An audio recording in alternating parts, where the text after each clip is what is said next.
اس کے لیے کچھ شروط ہوتی ہیں، ایسے تو نہیں بنا دیے جاتے اصول اور قواعد، ہر قاعدے کے پیچھے شروط ہوتی ہیں، ضابطے ہوتے ہیں، اور ان شروط اور ضابطوں کو ملحوظ خاطر رکھنا ضروری ہوتا ہے۔ کوئی اصول اگر بناتا ہے اللہ تعالیٰ کی ذات کے بارے میں کہ اللہ موجود ہے یا نہیں، اس کو پرکھنے کے لیے اگر کوئی اصول بناتا ہے تو وہ اصول جو ہے اس کے لیے شروط ہونی چاہیے۔ یہ تو نہیں کہ وہ اپنی خواہشات کے مطابق جو ہے وہ اصول بنا کر کہے کہ اللہ تعالیٰ موجود نہیں ہے، چونکہ میرے اصول کے مطابق یہ جو ہے وہ ثابت نہیں ہو رہا اس کا وجود۔ تو اس کے لیے کچھ شروط ہیں، اور ان شروط میں جو سب سے بنیادی شروط ہیں وہ 3 ہیں۔ سب سے پہلی شرط یہ ہے کہ وہ قاعدہ جو ہے وہ قاعدہ حقائق پر مبنی ہو، دلیل پر مبنی ہو، اور خلاف واقع نہ ہو۔ مثال کے طور پر اگر کوئی بندہ یہ کہے کہ سارے لوگ پاگل ہیں، صحیح، سارے لوگ پاگل ہیں، اب یہ قاعدہ درست نہیں ہے، چونکہ اکثریت لوگوں کی عقل مند ہیں، اکثریت لوگوں کی عقل مند ہے، اور یہ خلاف واقع ہے، یعنی جو ہم چیز مشاہدہ کر رہے ہیں سامنے ہمیں نظر آ رہی ہے اس کے یہ خلاف ہے کہ سارے لوگ پاگل ہیں، یہ قاعدہ درست نہیں ہے۔ دوسری شرط یہ ہے کہ وہ قاعدہ ایسا ہو کہ کلی ہو یا اکثر جو افراد ہیں اس کو شامل ہو، اور اس کی مثال مثلا انسان عاقل ہے، انسان عاقل ہے، یا اکثر انسان جو ہیں وہ عاقل ہیں، یا ہم یہ کہہ سکتے ہیں کہ سارے انسان عاقل ہیں۔ اب اس کو کوئی غلط نہیں کہہ سکتا، اس کی وجہ یہ ہے کہ انسان عاقل ہے، اور دوسری بات یہ ہے کہ اگر ہم یہ بھی کہہ دیتے ہیں کہ سارے انسان عاقل ہیں تو یہ بھی خلاف واقع نہیں ہے، چونکہ اکثریت انسانوں کی عقل مند ہیں۔ آپ کو بہت کم فیصد ایسے لوگ نظر آئیں گے جو پاگل ہیں، تو یہ قاعدہ جو ہے یہ افراد، اکثر افراد کو یا تمام افراد کو شامل ہے۔ صحیح۔ اسی طرح قاعدہ بنانے میں جن شروط کو ملحوظ خاطر رہنا چاہیے وہ یہ ہے کہ جب آپ نے کوئی قاعدہ بنایا ہے، کوئی اصول بنایا ہے، تو اس میں اگر آپ کسی چیز کو مستثنیٰ کرنا چاہتے ہیں تو وہ آپ کی ذات سے متعلق نہیں ہونی چاہیے، یعنی آپ کی ذاتی رائے اس کے اندر شامل ہونی چاہیے، بلکہ ایسی چیز کو مستثنیٰ کریں کہ جس میں تمام افراد کو ملحوظ خاطر رکھا جائے، جس میں تمام افراد کو ملحوظ خاطر رکھا جائے۔ مثلا اب ذاتیات کو اس کے اندر دخل اندازی دینے کا مطلب یہ ہے کہ آپ نے کوئی اصول بنایا، آپ نے کوئی قاعدہ وضع کیا، اس میں اپنی ذاتیات کو انسان داخل کر دے اصول وضع کرتے ہوئے۔ مثلا کوئی بندہ یہ کہے کہ میں تمام غیبیات جو ہے وہ ان کو تسلیم نہیں کرتا، صرف اس غیب کی چیز کو تسلیم کرتا ہوں، غیبی چیز کو جو ہم سے چھپی ہوئی چیزیں ہیں جو میرے تجربے سے ثابت ہو۔ صحیح، یعنی اس نے گویا کہ غیبیات میں سے صرف اس کو ماننا ہے جو اس کے تجربے سے ثابت ہو یا مشاہدے سے ثابت ہو۔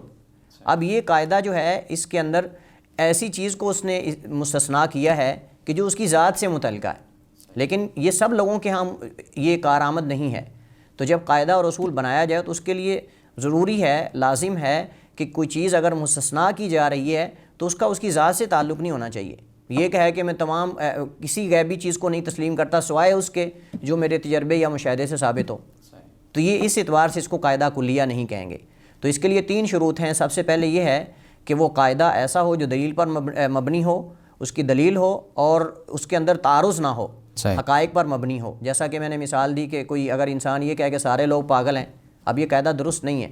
اور دوسرا کلی ہو اور یا پھر اکثر افراد کو شامل ہو، جیسا کہ یہ کہنا کہ انسان عاقل ہے یا پھر جو ہے وہ سارے انسان عاقل ہیں، اب اکثر تو عاقل ہے نا کم از کم، اور اس کے اندر جو چیز مستثنیٰ کرے اس میں اس کی ذاتیات کو جو ہے وہ مداخلت نہیں ہونی چاہیے۔ صحیح۔ شاہ ہم نے علم و معرفت کے مصادر کے حوالے سے بات کی پہلے، اب آپ ہمیں یہ بتا دیجئے کہ علم و معرفت کے جو مصادر ہیں وہ کون کون سے ہیں؟ جی، تو دیکھیے جو معرفت کے علم و معرفت کے مصادر ہیں یہ لوگوں کے یہاں مختلف ہیں، کچھ عام ہیں اور کچھ خاص ہیں۔ عام سے مراد یعنی عموماً جو لوگ حقائق معلوم کرنے کے لیے جنہیں استعمال کرتے ہیں، اور خاص سے مراد جو ہمارے اسلام کے اندر جن کا اعتبار کیا گیا ہے۔ صحیح۔ تو جو عام مصادر ہیں ان میں اسلام کے ہاں جو معتبر مصادر ہیں وہ بھی داخل ہیں۔ مثلاً عام لوگوں کے ہاں جن چیزوں سے حقائق معلوم کیے جاتے ہیں یا معرفت اور علوم حاصل کیے جاتے ہیں ان میں فطرت ہے انسان کی، اور اس کے بعد جو ہے وہ حس ہے جس کو حواس بھی ہم کہتے ہیں، حواس خمسہ بھی ہم بولتے ہیں۔ اس کے بعد خبر ہے، اور خبر کا مطلب جو ہے وہ کوئی کسی کو کسی چیز کے بارے میں معلومات دینا، اور اسی طرح تجربہ اور مشاہدہ جو ہے اس کو بھی بعض لوگ جو ہے وہ مصدر تصور کرتے ہیں علم و معرفت کا، اور اسی طرح عقل جو ہے یہ عقل بھی لوگوں کے ہاں مصدر اور جو ہے وہ ذریعہ شمار کیا جاتا ہے علم و معرفت میں. لیکن اسلام میں جو علم و معرفت کے مصادر قابل اعتبار ہیں یا جن کو تسلیم کیا گیا ہے، جن کا ایک مقام ہے، ان میں اصل تو کتاب و سنت ہیں صحیح، جو جو خبر پر مبنی ہیں. یہ اصل میں خبر ہے، اور یہ خبر جو ہے وہ اس کا ذریعہ جو ہے وہ وحی ہے. اور دوسری چیز فطرت ہے. فطرت کا بھی شریعت نے اعتبار کیا ہے، اور اسی طرح عقل کا بھی شریعت نے اعتبار کیا ہے، صحیح، اور حس کا، حواس کا بھی شریعت نے اعتبار کیا ہے. اور عموماً محدثین اور علماء جو ہے جب متواتر خبر کی اور حدیث کی تعریف کرتے ہیں تو اس کے اندر یہ شرط لگائی جاتی کہ یعنی اس حدیث کو بیان کرنے والے، خبر کو بیان کرنے والوں کی تعداد جو ہے بہت زیادہ ہو، اتنی زیادہ تعداد ہو کہ ان کا جھوٹ پر متفق ہو جانا محال ہو، اور ان کی خبر کا دار و مدار حس پر ہو، صحیح، یعنی حواس پر ہو. تو یہ شرط لگائی جاتی ہے. اس کا مطلب یہ ہے کہ حواس کا، حواس خمسہ کا، حس کا بھی جو ہے وہ اعتبار ہے دین اسلام کے اندر. لیکن اصل جو بنیادی مصادر ہیں معرفت کے اور علم کے، وہ کتاب و سنت ہیں جو کہ خبر ہے. صحیح. شیخ، اصل میں بات یہ ہے کہ جو ملحدین ہیں ان کا اعتراض یہ ہے کہ آپ کتاب و سنت کو جو دلیل بنا رہے ہیں مصادر کے اندر، تو کیا کتاب و سنت عقل سے ہٹ کر ہیں؟ مطلب عقل کے ذریعے ہی تو کتاب و سنت کو سمجھا جائے گا. کسی ایسے بندے کے لیے جو کہ پاگل ہو، اب وہ کیسے کتاب و سنت کو سمجھ سکتا ہے؟ تو عقل ہوگی تو کتاب و سنت سمجھی جائے گی نا.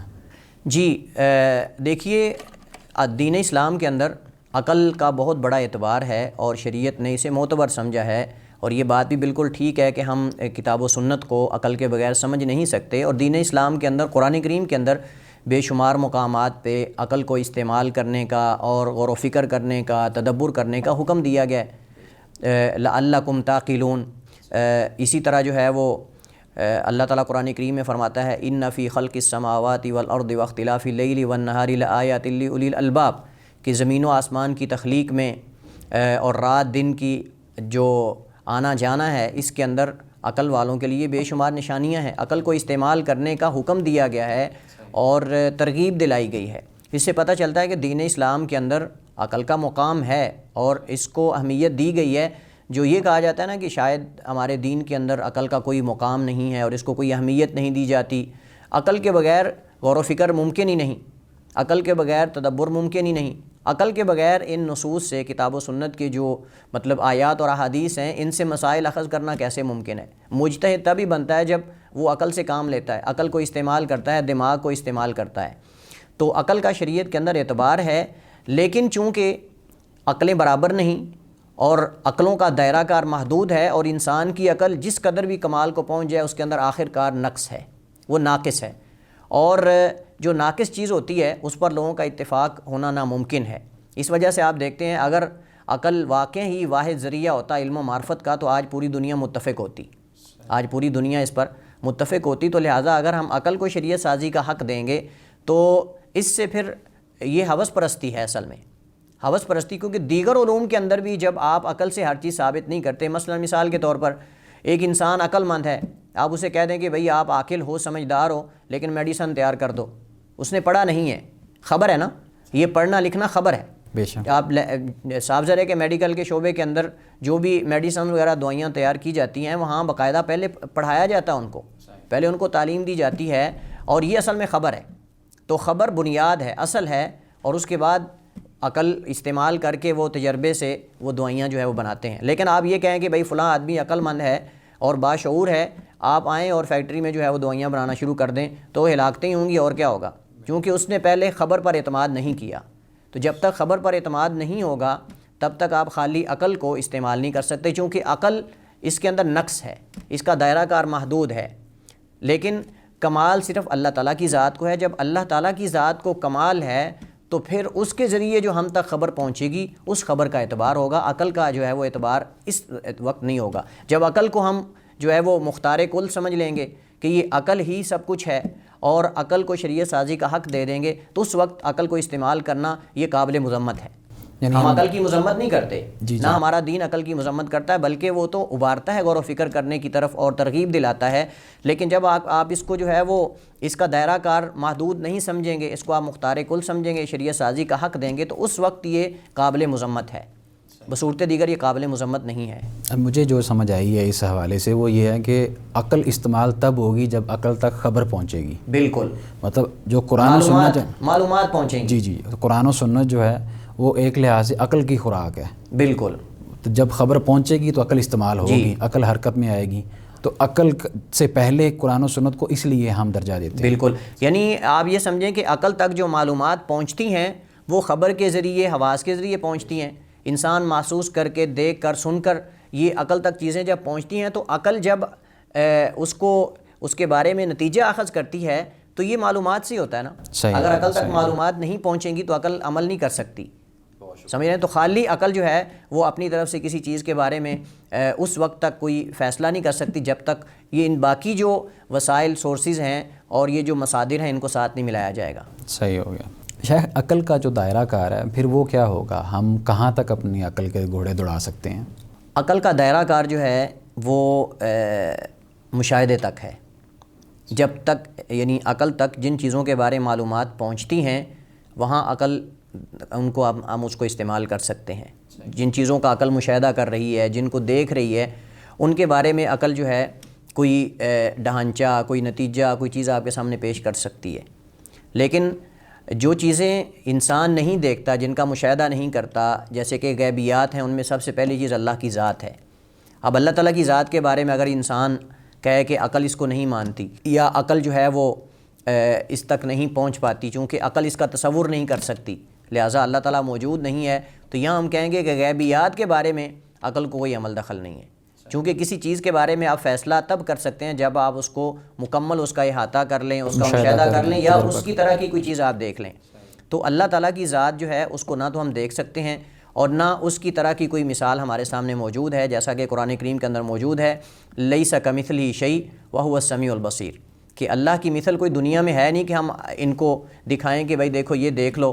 اور اللہ تعالیٰ کی ذات جو ہے وہ نعوذ باللہ یہ کیفیت ہے، یہ مثال ہے کہ اس طرح کی ہے، یہ مان لیں، تسلیم کر لیں. تو جب وہ چیز غیبی ہم اس کو دیکھ نہیں سکتے تو یہ عقل کے دائرہ کار سے باہر ہے. یہ عقل کے دائرہ کار تجربے اور مشاہدے سے باہر ہے، اور یہ جو ہے وہ حس اور حواس سے بھی باہر ہے. کہ لیکن اللہ تعالیٰ کی جو افعال ہیں، اللہ تعالیٰ کی جو مخلوقات ہیں، ان کو اگر ہم ان پر عقل کو استعمال کرتے ہیں تو شاید کیوں بلکہ حتمی طور پہ ہم اللہ تعالیٰ کی ذات تک پہنچ سکتے ہیں. اور یہ اصل میں معرفت ہے. جس وجہ سے ہم نے یہ موضوع جو ہے وہ اس پر بات کرنے کا ارادہ کیا ہے وہ یہ ہے کہ ہم جو ہے وہ اللہ تعالیٰ کی جو افعال ہیں، اللہ تعالیٰ کی جو مخلوقات ہیں، اس کے جو آثار ناموں کے ہمیں نظر آتے ہیں، نشانیاں اس کی ہیں، اصل میں عقل میں جب ان کو استعمال کریں گے، ہم ان چیزوں میں عقل کو استعمال کریں گے تو تب ہم اللہ تعالیٰ تک پہنچ سکتے ہیں، اس کی معرفت حاصل کر سکتے ہیں. لیکن اگر ہم یہ سمجھیں گے کہ ہم جو ہے وہ جب تک اللہ تعالیٰ کو نہیں دیکھیں گے، اس کی کیفیت معلوم نہیں کریں گے، تب تک ہم اللہ تعالیٰ کے وجود کو نہیں مانیں گے، تو یہ غلط ہے. یہ غلط ہے چونکہ اس میں ہمیں خبر پر اعتماد کرنا ہوگا.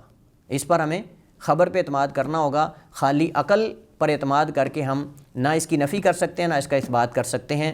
اللہ تعالیٰ کی جب ہم نشانیوں کو دیکھیں گے، اس کی مخلوقات کو دیکھیں گے تو یقیناً عقل اس بات کو تسلیم کرے گی، اور عقل سلیم جو بھی ہے وہ اس بات کو تسلیم کرتی ہے کہ یہ جو اللہ تعالیٰ کی نشانیاں اور مخلوقات اور یہ کائنات کی حسن ترتیب ہے، یہ ساری چیزیں اللہ کے وجود کی دلیل ہیں. عقل کو مختار کل ہم نہیں سمجھ سکتے. آپ دیکھیں عقل، یہ لوگ کہتے ہیں نا کہ عقل سے ہر چیز ثابت ہو سکتی ہے اور ہم اس کا مشاہدہ کر سکتے ہیں، اور اس کو دیکھیں آج تک جتنے بھی بڑے بڑے عقلاء ہیں، یہ جو ملحدین ہیں، جو لبرل قسم کے لوگ ہیں، یہ آج تک روح کی حقیقت کو معلوم نہیں کر سکے.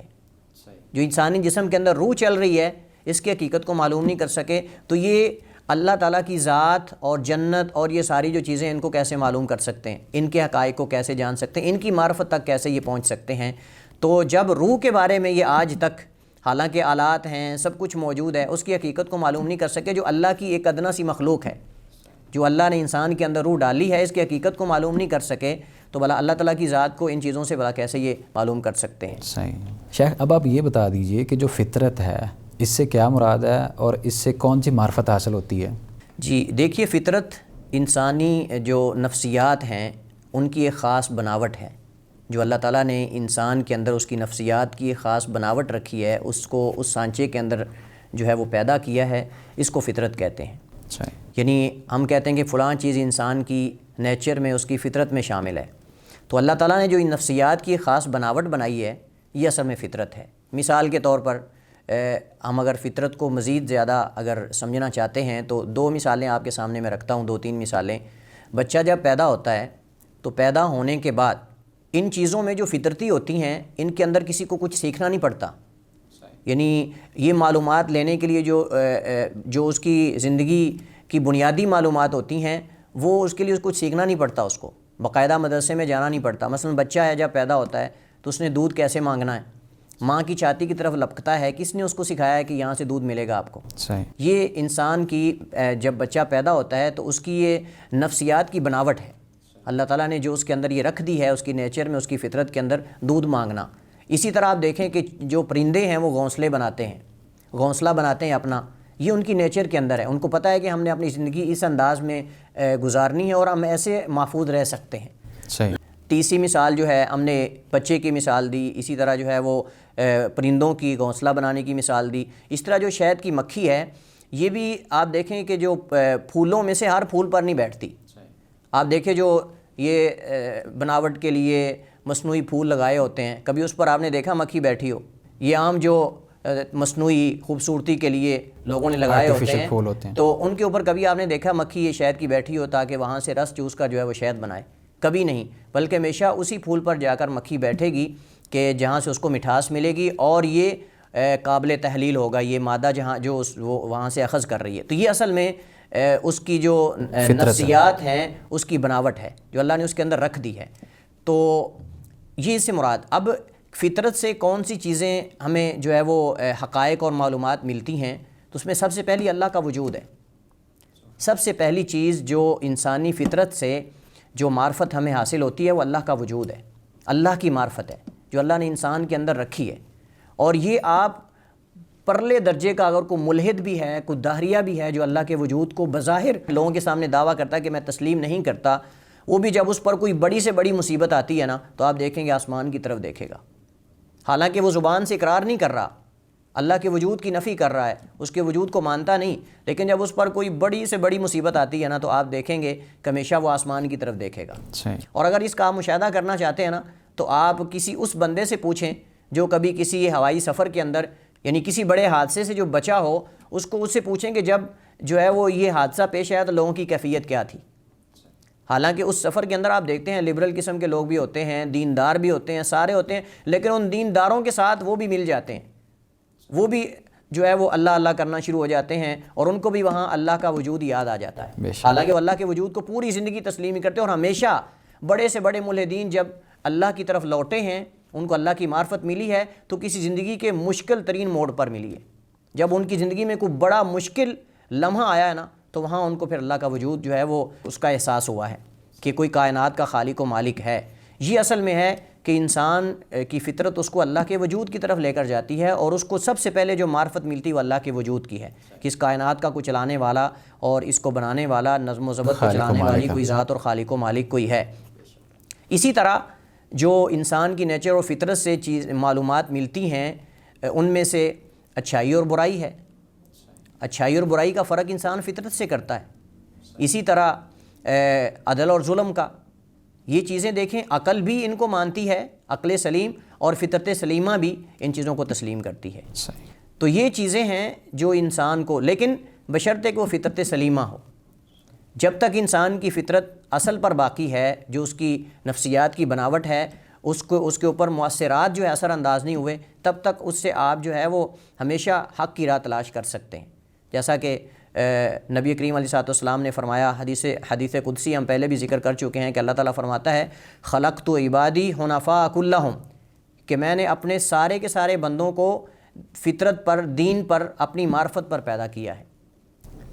فاجتالتہم الشیاطین، تو ان کو شیاطین جو ہیں انہوں نے آ کر ورگلایا اور بٹکا دیا سیدھی راہ سے، اور ان کو جو ہے وہ ان کے لیے حلال کو حرام کر دیا اور حرام کو حلال کر دیا، اور اللہ کی راہ سے ان کو دور کر دیا۔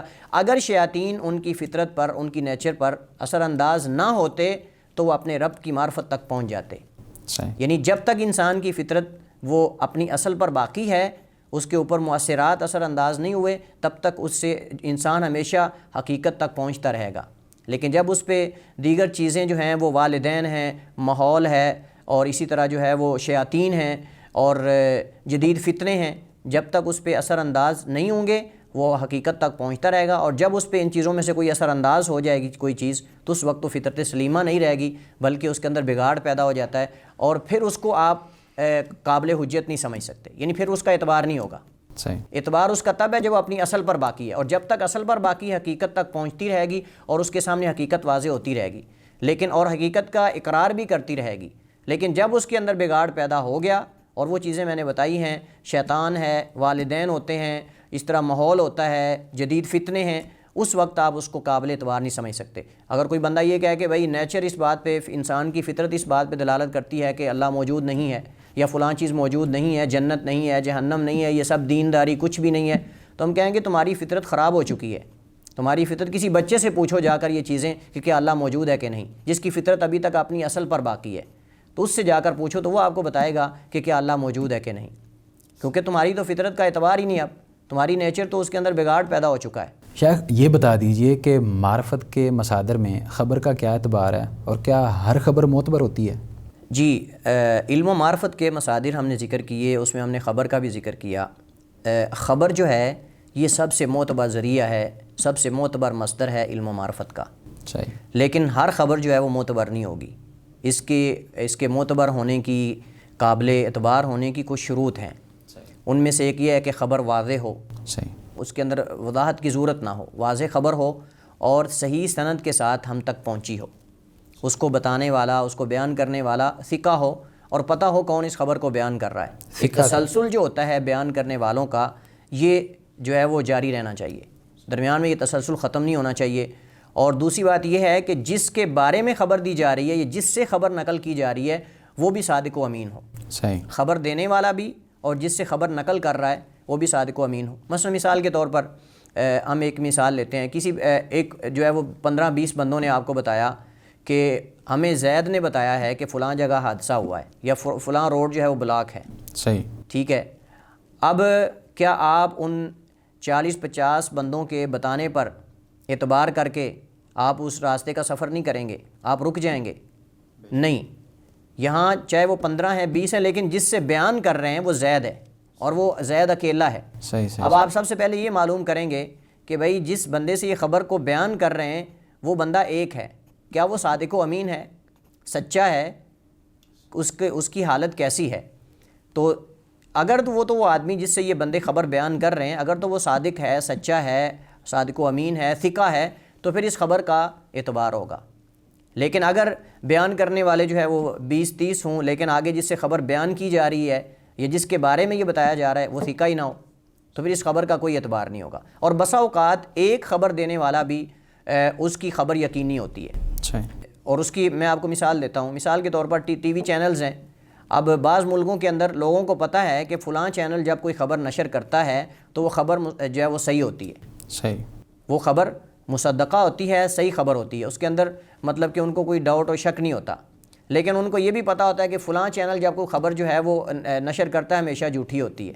سمجھ رہے نا بات؟ حالانکہ وہ خبر نشر کرنے والا بندہ ایک ہے. اسی طرح اخبارات کی بات آپ کر لیں تو اب مثلا سعودی عرب ہے، سعودی عرب کے اندر آپ دیکھیں کہ کچھ ایسے ٹی وی چینلز ہیں جن کے بارے میں معروف ہے کہ وہ ہمیشہ خبر وہی نشر کرتے ہیں جو سرکاری طور پہ واقعتاً خبر صحیح ہو اور اس کی اجازت ہو. تو اب وہ چینل ایک ہے لیکن اس پہ لوگ یقین کرتے ہیں اور اس پر اعتماد کر کے عمل درآمد بھی ہوتا ہے. تو یہ ہوتا ہے یقینی. یعنی بسا اوقات خبر ہمیں ایک ذریعے سے مل رہی ہوتی ہے، ایک بندے سے مل رہی ہوتی ہے، لیکن اس خبر دینے والے کے ثقہ ہونے کی وجہ سے اور اس میں کسی قسم کا ہمیں شک و شبہ نہیں ہوتا، تو اس کے اندر وہ خبر یقین کا فائدہ دیتی ہے، اس میں شک کا احتمال بھی ختم ہو جاتا ہے. لہٰذا جو لوگ یہ سمجھتے ہیں نا کہ خبر دینے کے لیے ایک پوری جماعت ہونی چاہیے اور پھر ہر جماعت دوسری جماعت سے نقل کرے، یہ درست نہیں ہے. بسا اوقات ایک بندہ خبر دینے والا، اس کی خبر بھی یقینی ہوتی ہے اور اس کے کچھ قرائن ہوتے ہیں. جیسا کہ مثلا سرکاری چینل ہے، سرکاری اخبار ہے، سرکاری کوئی مجلہ ہے، یہ ہم سمجھ لیں کہ یہ قرائن ہیں. یہ قرائن ہیں جن کی وجہ سے ہمیں یہ پتہ چلا کہ بھائی یہ ایک بندہ جب خبر دیتا ہے تو اس کی خبر ہمیشہ یقینی ہوتی ہے، اگرچہ وہ واحد ہے، اکیلا ہے، لیکن اس کی خبر بھی یقینی ہو سکتی ہے جب دیگر قرائن اس کے ساتھ مل جاتے ہیں۔ وہ سرکاری چینل ہو سکتا ہے، یا وہ کوئی سرکاری مجلہ ہو سکتا ہے، سرکاری اخبار ہو سکتا ہے، یا کوئی آپ سمجھ لیں کہ آفس ہو سکتا ہے، کوئی اور جو ہے وہ جہات میں سے کوئی جہت ہو سکتی ہے۔ صحیح۔ تو یہ بھی آپ سمجھ لیں کہ خبر کے معتبر ہونے کی ایک دلیل ہے۔ بہت شکریہ شیخ، آپ نے اپنا قیمتی وقت دیا۔ اللہ تعالیٰ آپ کو جزائے خیر عطا فرمائے، اور اللہ تعالیٰ آپ کے علم و عمل میں اسی طرح مزید ترقی عطا فرمائے۔ ناظرین، یہ تھا ہمارا آج کا پروگرام، جس کے اندر ہم نے بات کی علم و معرفت کے مصادر کے حوالے سے۔ انشاءاللہ ہم اپنے اگلے پروگرام کے ساتھ حاضر ہوں گے اور مزید بات کریں گے الہاد سیریز کے اوپر۔ تب تک کے لیے آپ ہمیں دیجیے اجازت۔ اللہ حافظ۔